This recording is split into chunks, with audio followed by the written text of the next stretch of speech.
Law and order maintain करने लिए बाबा जी ठीक हैं, ठीक है, कोई ज़रूरत नहीं। पहले कैसा लॉ एंड ऑर्डर था, तुलना कर सकते हैं? भाई तुलना ये थी, पहले अपनी ज़मीन को अपनी ज़मीन बताने के लिए कहना पड़ता था, लोगों को मदद करनी पड़ती थी, गुंडा टैक्स देना पड़ता था। अब ठीक है मामला, आप खुद को आप जो सब चीज़ें दूर हैं। बिल्कुल क्लियर बात कर रहे हैं कि क्यों सपोर्ट करते हैं, कोई हिडन मुद्दा नहीं। यहाँ पे 72% हिंदू हैं, उनके बारे में बात करो तो हम धर्मनिरपेक्ष नहीं रहे, हम सेकुलर नहीं रहे, हम राष्ट्र विरोधी हैं। यहाँ पे अगर हिंदुओं की सुरक्षा के बारे में बात हो पा रही है, ओपन बोल पा रहे हैं, तो इसमें कौन सी गलती हो जा रही है? हम किसी के ऊपर अत्याचार करने को नहीं कह रहे हैं, लेकिन अपने को दीनहीन क्यों बना के चलें?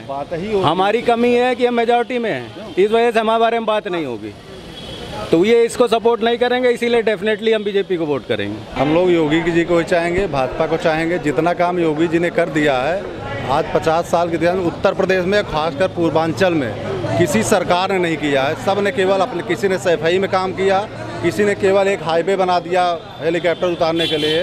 बाकी इलाहाबाद से प्रतापगढ़ का रोड देख लीजिए, जो कभी 4 घंटे लगते थे, आज आधा घंटा पौने घंटे में आप पहुंच सकते हो।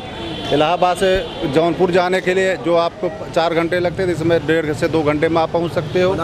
ये जिसके नीचे आप खड़े हो, केवल घोषणा की गई थी अखिलेश सरकार के द्वारा, इसको बनवाया है योगी जी ने, पैसा भी उन्होंने रिलीज कराया।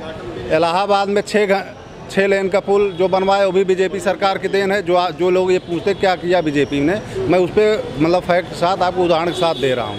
आप लोग बताइए सर, मुख्यमंत्री इस बार आप लोग किसको देखना चाहिए? योगी जी ही कंटिन्यू करेंगे, भाजपा आएगी दोबारा, क्योंकि हम लोगों ने सपा और बसपा की गुंडागर्दी को देखा है, महसूस किया है, जाना है, और अब हम लोग किसी और के बारे में सोचने को ही तैयार नहीं है। भाजपा से हम लोग बहुत पूरी तरह संतुष्ट हैं और भाजपा को ही वोट देंगे हम लोग। अखिलेश यादव बोले 400 सीट ला के सरकार बनाएंगे, वो कहने को अभी हो सकता है 800 भी बता दें तो क्या दिक्कत है इसमें? जीरो जोड़ लिए हैं, 2 जीरो जोड़ लिए हैं अपनी तरफ से, 4 पे रहेंगे।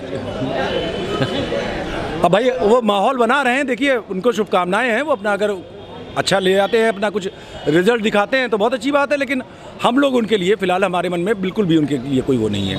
हालांकि सपा और बसपा दोनों, हम लोग जाति से ब्राह्मण हैं, हम लोगों को तोड़ने का बहुत प्रयास कर रहे हैं, बहुत सारे सम्मेलन किए जा रहे हैं जगह जगह पर, लेकिन हम लोग को ऐसे कोई इंटरेस्ट नहीं है। हम लोग जानते हैं कि भाजपा ही एकमात्र ऐसी पार्टी है जो कि किसी जाति से संबंधित होकर के कोई काम नहीं करती है, वो काम निष्पक्ष करती है। बसपा तो नारा दे रही है कि हाथी नहीं गधे से, ब्रह्मा विष्णु से, और एक समय उन्होंने नारा दिया था कि तिलक तराजू और तलवार, इनको मारो जूते 4। तो अब आखिर उनके नारों पे कहाँ तक रहा जाए, कितना उनके नारों पे भरोसा किया जाए? वो नारे उनके हैं, आज उन्होंने वक्त और परिस्थिति को समझा है और नारे उन्होंने बदल दिए हैं। हो सकता है कल फिर बदल दें और फिर वो जूते मारने लग जाएं, क्या भरोसा उनका?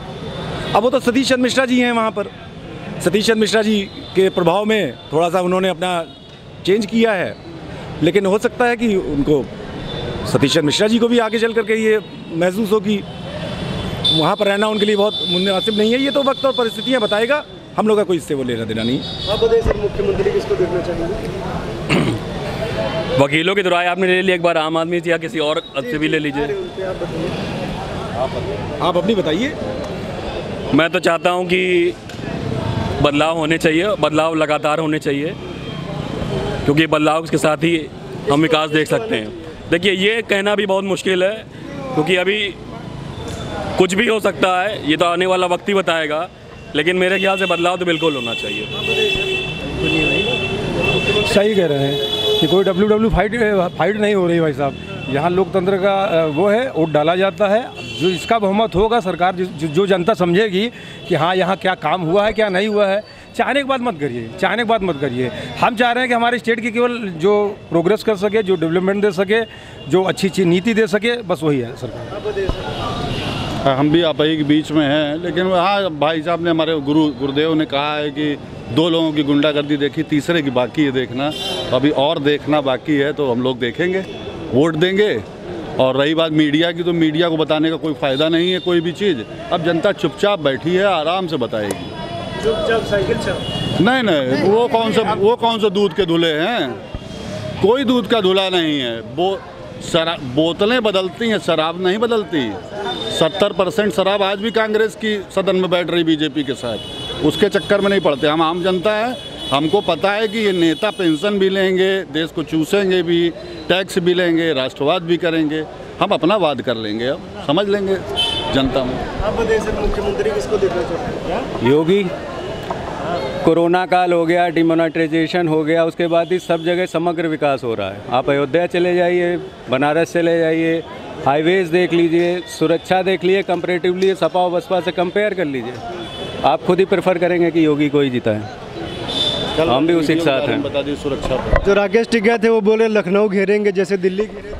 वो अपना इलाज करवा लें। पूछ लीजिए जो वीडियो आया है राष्ट्र स्त्रियों की सुरक्षा पर, कल जो वीडियो आया है उत्तर प्रदेश सरकार का, अब ये बातें इसलिए गड़बड़ हैं कि वो मुलायम सिंह एक बार बोल चुके हैं ना, बच्चे गलती करते हैं, तो उसमें हम बात नहीं करना चाह रहे। सब बच्चे ही है, गलती ही करेंगे। चिन्मयानंद से लेके सब बच्चे हैं इनके, बाल स्वरूप में हैं सब, तो गलती करने दीजिए। आप बताइए सर, मुख्यमंत्री आप लोग किसको देखना चाहते हैं? हम लोग योगी जी को चाहेंगे, भाजपा को चाहेंगे। जितना काम योगी जी ने कर दिया है आज 50 साल के दौरान उत्तर प्रदेश में, खासकर पूर्वांचल में किसी सरकार ने नहीं किया है। सब ने केवल अपने, किसी ने सफाई में काम किया, किसी ने केवल एक हाईवे बना दिया हेलीकॉप्टर उतारने के लिए। बाकी इलाहाबाद से प्रतापगढ़ का रोड देख लीजिए, जो कभी 4 घंटे लगते थे, आज आधा घंटा पौने घंटे में आप पहुंच सकते हो। इलाहाबाद से जौनपुर जाने के लिए जो आपको 4 घंटे लगते थे, इसमें 1.5 से 2 घंटे में आप पहुंच सकते हो। ये जिसके नीचे आप खड़े हो, केवल घोषणा की गई थी अखिलेश सरकार के द्वारा, इसको बनवाया है योगी जी ने, पैसा भी उन्होंने रिलीज कराया। इलाहाबाद में 6 लेन का पुल जो बनवाया वो भी बीजेपी सरकार की देन है। जो लोग ये पूछते क्या किया बीजेपी ने, मैं उस पर मतलब फैक्ट के साथ आपको उदाहरण के साथ दे रहा हूँ। किसी सरकार ने पिछले मतलब 25-30 साल में इलाहाबाद के लिए कुछ किया हो तो बता दीजिए। बीजेपी के अलावा किसी ने यहाँ कुछ नहीं किया। गली भले बना दिए किसी ने, बाकी जो मेजर काम थे जो यहाँ पे इलाहाबाद में या आसपास के जिलों में विकास का काम होना चाहिए था, बीजेपी के अलावा किसी ने किया नहीं। सब ने केवल कहा है, तो बीजेपी ने किया है। तो इसलिए हम लोग चाहते हैं कि भाजपा ही रहे। और जो जातिवाद फैला रहे हैं ब्राह्मण ठाकुर ये सब कर रहे हैं, ये सब कुछ नहीं है कि भाजपा ही है। सभी वर्ग का विकास बराबर से। इन्होंने ये नहीं पूछा कि हम आपको ये दे रहे हैं तो आप किस जात के हो, किस धर्म के हो, कभी नहीं पूछा। इसके पहले सारी सरकारों ने पूछा कि आप फला जात को इसलिए आपको लैपटॉप दे रहे हैं, आप फला जात को इसलिए आपको वजीफ़ा दिया जा रहा है, ठीक है ना।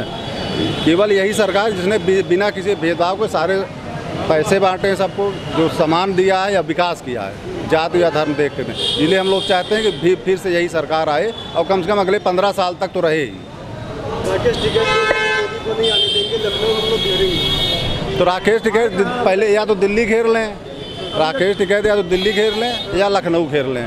वो सोच रहे हैं दिल्ली में सफलता नहीं मिल रही है तो लखनऊ आ जाएंगे, ठीक है ना। तो पहले दिल्ली संभाल नहीं पा रहे हैं, लखनऊ आना चाहते, तो जहाँ जहाँ चुनाव होगा ये वहाँ जाना चाहते हैं। ये सीधे नहीं कह पा रहे हैं कि जहाँ पे बीजेपी मुख्य रूप से चुनाव लड़ेगी हम वहीं जाएंगे। बाकी ये कह रहे हैं कि राकेश टिकैत किस पर आंदोलन कर रहे हैं, पहले वो ये डिसाइड करें। वो सिर्फ कृषक बिल पे नहीं कर रहे हैं, वो 370 पे भी बता रहे हैं, वो पानी पे भी बता रहे हैं, वो बहुत सारी चीज़ों पे बता रहे हैं। अभी उनके पास बहुत सारे मुद्दे हैं उठाने के लिए। वो इवन जो वामपंथी पकड़े गए थे, जेल में बंद हैं, उनके लिए भी उठा रहे हैं। तो पहले राकेश टिकैत ये अपने आप को क्लियर कर ले कि वो किस बात के लिए हैं। सर बीजेपी क्लियर कर ले पहले अपने आप को, बीजेपी क्लियर कर ले पहले कि वो आर्थिक आधार पर आरक्षण का जो बोर्ड लगाई थी सन 1989 तक, अटल जी के समय तक, क्या उस पर आज पलट रही है। पहले ये तय कर लें कि इनको देश कैसे चलाना है। हमको तो आंदोलन क्लियर बात कर रहे हैं कि क्यों सपोर्ट करते हैं, कोई हिडन मुद्दा नहीं। यहाँ पे 72% हिंदू हैं, उनके बारे में बात करो तो हम धर्मनिरपेक्ष नहीं रहे, हम सेकुलर नहीं रहे, हम राष्ट्र विरोधी हैं। यहाँ पे अगर हिंदुओं की सुरक्षा के बारे में बात हो पा रही है, ओपन बोल पा रहे हैं, तो इसमें कौन सी गलती हो जा रही है। हम किसी के ऊपर अत्याचार करने को नहीं कह रहे हैं, लेकिन अपने को दीनहीन क्यों बना के चलें। हमारी कमी है कि हम मेजॉरिटी में हैं, इस वजह से हमारे बारे में बात नहीं होगी। तो ये इसको सपोर्ट नहीं करेंगे, इसीलिए डेफिनेटली हम बीजेपी को वोट करेंगे। पाकिस्तान में तो मंदिर तोड़े जा रहे हैं और भारत में जो है अवैध मज़ारें भी बचाई जा रही हैं दिल्ली में। अभी दिल्ली में सरकार किसकी आपको पता है, वो भी एक मेंटल केस है। यहाँ पे आप देख लीजिएगा, मंदिर और मस्जिद रोड बनने में सब हटाया गया है। इलाहाबाद में मंदिर और मस्जिद एक भी रोड में नहीं है। आप ये बताइए, इलाहाबाद में जो एक मस्जिद थी रेलवे स्टेशन पे, वो अभी हटी है? गृह मंत्रालय में अभी है, लेकिन देखिए यहाँ पर भी बिना डिस्क्रिमिनेशन किए जो भी इनको लगा कि विकास में बाधा आ रही है, ये योगी सरकार की बात हो रही है। रेलवे स्टेशन पे जो मजार है वो रेलवे मंत्रालय के अधीन है ना, वो सेंट्रल गवर्नमेंट का मैटर है। सेंट्रल गवर्नमेंट हो सकता है अभी आज की तारीख में उतना तेज़ी से ना हो रही हो, लेकिन योगी ने यहाँ पर सड़कों के किनारे जितनी भी ऐसी चीज़ें थी जो रुकावट कर रही थी, विकास की बाधा डाल रही थी, उन सबको उन्होंने बिना ये सोचे कि मंदिर है, सबसे पहले उन्होंने काली जी का मंदिर बहराना पे उसको हटाने के बाद उन्होंने शुरुआत की थी सब कुछ। इसके लिए थोड़ी सी आप लोगों की भी बनती है, अगर ये मुद्दा आप हमसे पूछ रहे हैं तो आप भी उठाइए कि मजार में क्यों बना हुआ है वहाँ स्टेशन पे, आप भी उठाएंगे, हमारी तरह आपकी भी रिस्पॉन्सिबिलिटी बनती है कि उसको उठाएं। हर स्टेशन में क्यों मजार बनी जा रही सुरक्षा पे? वो आज नहीं बनी है, बहुत पुरानी से बनी हुई है। सर मुख्यमंत्री किसको देना चाहेंगे?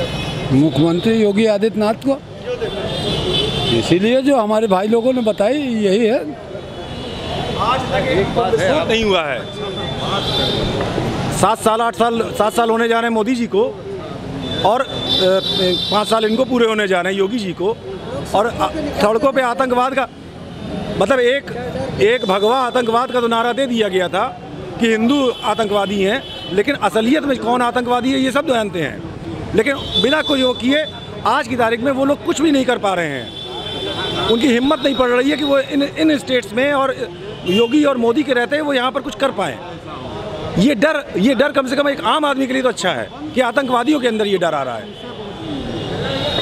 अच्छा, अखिलेश यादव के जो समर्थक हैं वो बोलते हैं कि युवा मुख्यमंत्री हैं, युवा चेहरे हैं, लेकिन वो तो आतंकवादियों को छोड़ने की बात करते हैं, तो कैसे इसको? उन्होंने एप्लीकेशन भी लगाई थी जिस पर उनको कोर्ट से फटकार भी मिल चुकी है, हाईकोर्ट से उनको फटकार मिली थी। उन्होंने उन आतंकवादियों को जिन्होंने कचहरियों में बम फोड़े थे, उन आतंकवादियों को छुड़वाने की वकालत की थी उन्होंने, सपा सरकार ने अपने समय में। तो इसलिए मैं वही कह रहा हूँ ना कि इन लोगों का एक एजेंडा है, इनको एक पर्टिकुलर जाति, एक पर्टिकुलर रिलीजन, इनका ही बढ़ावा देना है। और जैसा कि इन्होंने कहा अभी कि योगी सरकार ने इनडिस्क्रिमिनेशन के साथ विकास किया है, वो सबको विकास करने के लिए सबके लिए कर रहे हैं विकास, उसमें ये नहीं डिस्क्रिमिनेशन नहीं कर रहे हैं कि किसको कर रहे हैं हम, एक पर्टिकुलर जाति को नहीं कोई उन्होंने बढ़ावा दिया, एक पर्टिकुलर धर्म को नहीं बढ़ावा दिया। कुछ लोग इसका फ़ायदा उठा रहे हैं, उनकी अपनी जाति जो है उसके आधार पर लोग फ़ायदा उठाने की कोशिश कर रहे हैं, लेकिन उठा नहीं पाएंगे इस बार। आइए और लोगों से जानते हैं, आप बताइए सर, यूपी में जो विधानसभा चुनाव होने वाले हैं, मुख्यमंत्री आप लोग किसको देना चाहेंगे? लाइन एंड ऑर्डर मेंटेन करने के लिए बाबा जी ठीक हैं, ठीक है, कोई ज़रूरत नहीं। पहले कैसा लाइन ऑर्डर था, तुलना कर सकते हैं? भाई तुलना ये थी, पहले अपनी ज़मीन को अपनी ज़मीन बताने के लिए कहना पड़ता था, लोगों को मदद करनी पड़ती थी, गुंडा टैक्स देना पड़ता था। अब ठीक है मामला, अब खुद को आप जो सब चीज़ें दूर हैं। धन्यवाद। आइए और जनता और लोगों से हम लोग जानते हैं, आप बताइए सर, यूपी में जो विधानसभा चुनाव हो रहे हैं, मुख्यमंत्री किसको देना चाहेंगे? योगी आदित्यनाथ। प्रशासन और सुशासन की व्यवस्था बहुत अच्छी है जी। अखिलेश यादव बोल रहे हैं कि 400 सीट लाके हम सरकार बनाएंगे। ऐसा संभव नहीं है, 403 तो सीट, ऐसा संभव नहीं है। उसमें 400 सीट लाएंगे, क्यों ऐसा फॉल्स इम्प्लीकेशन देते हैं? तो बोले हम 350 लाएंगे, लेकिन जैसा रिस्पांस आ रहा है 400 सीट कहना अपने आप में एक ये बताता है कि ये कुछ नहीं है, इसलिए 400 बताते हैं। अगर आदमी 300 कहे, 250 कहे, तो उसकी एक वो होता है कि इनके अपने परफॉर्मेंस पे कह रहे हैं। अब कहने हैं तो कुछ भी कह दीजिए, आप 400 सीट कह दीजिए, 403 सीट भी कह सकते हैं लोग। बोले कि भाजपा को उम्मीदवार नहीं मिलेंगे खड़ा करने के लिए, वो तो समय बताएगा किसके उम्मीदवार कितने हैं। पार्टियों के नेता, हर पार्टियों के नेता भाजपा में टिकट के लिए लाइनबद्ध हैं, और अखिलेश यादव जी अगर ऐसा कह रहे हैं कि टिकट के लिए आवेदक नहीं है, तो ऐसा उनके कहना भूल है। और 403 सीटों में अगर वो 400 कह रहे हैं तो बचकानी हरकत कर रहे हैं और बोल करके। पूरा विपक्ष जो है एकजुट हो गया है, राकेश टिकैत भी आ गए हैं, बोल रहे हैं कि लखनऊ घेरेंगे, भाजपा को हराएंगे। ऐसा कुछ नहीं, ऐसा कुछ होने वाला नहीं है। और घेर तो रहे हैं 2014 से केंद्र में भी, और 2017 से उत्तर प्रदेश में। तो अभी तक उन लोगों ने क्या कर लिया, अभी तक क्या किया? तो इसलिए पुनः मुख्यमंत्री योगी आदित्यनाथ जी हो रहे हैं 2022 में। कुछ नहीं हम बताएंगे। आइए और जनता से हम लोग जानते हैं, आइए और लोग, आप लोग बताइए सर, यूपी में जो विधानसभा चुनाव हो रहे हैं, मुख्यमंत्री भैया यूपी में जो विधानसभा चुनाव हो रहे हैं, मुख्यमंत्री किसको देना चाहेंगे? फिर जो है सरकार रिपीट करेगी, वही सरकार रिपीट कर रही है। हाँ क्योंकि अच्छा चल रही है, अच्छा सरकार चला रही है, और कहीं रिपीट करना चाहिए।